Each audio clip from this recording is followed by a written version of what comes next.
Suzutsi, thanks very much for speaking with us. You grew about 20% in FY12. What gives you the confidence to, keep that growth up, in fact, better it to 31% in FY13?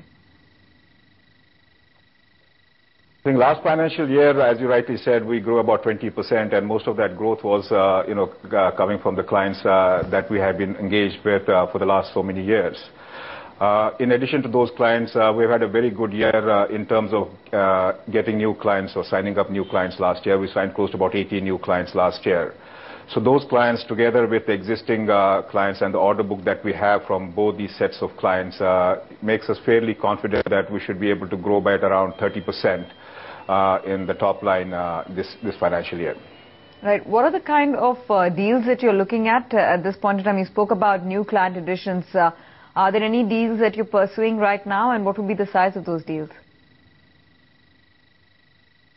See, we have 4 major service lines. I mean, they are application management, infrastructure management, R&D and product engineering, and the last one, which is a product-based service line, is in the mobility and messaging space. Some of the deals that we have already signed in the last financial year are in the R&D and engineering space, as well as in the mobility and messaging space. There are quite a few large deals that are currently under negotiation, under discussion, at various stages of discussion, which we hope that over the next couple of quarters we should be able to close. Some of them are fairly large deals, anywhere from 30 million total contract value to close to about 60 million total contract value. But those are the deals which are not really part of the guidance that we are given this year, because the guidance that we are given out for this financial year is largely based on the existing order book and the existing run rate that we have from our clients.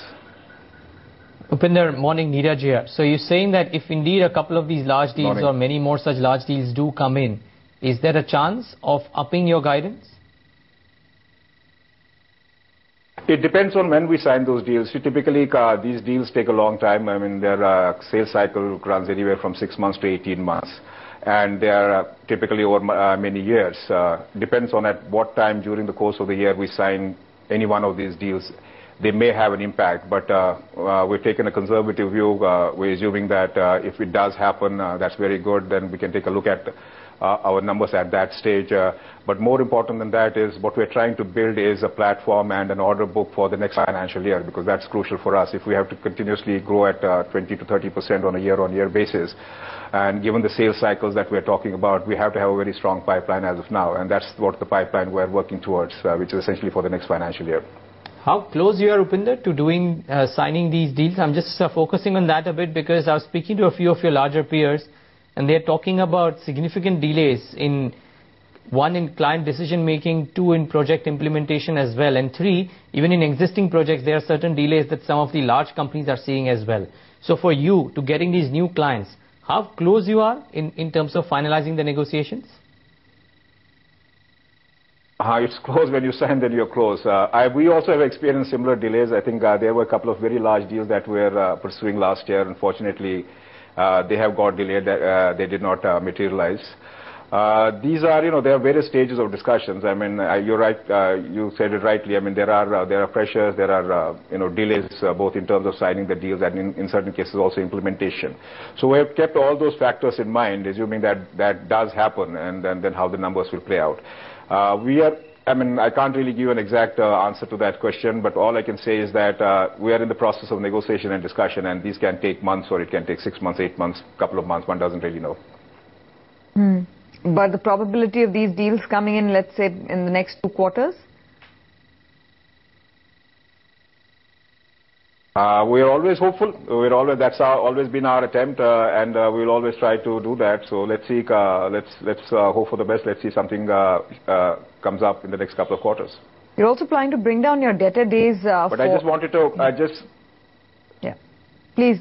I just wanted to stress that the guidance that we had given for this year is largely based on our existing order book and the run rate. So it's not really dependent on these deals that we're currently pursuing. As I mentioned before, these deals is a platform that we're building for the next financial year. Right. You're also targeting to bring down your DSO days to 90 days from 98. In Q4, the DSO days were at about 114. So this would be a marked scale down. How do you plan to do that?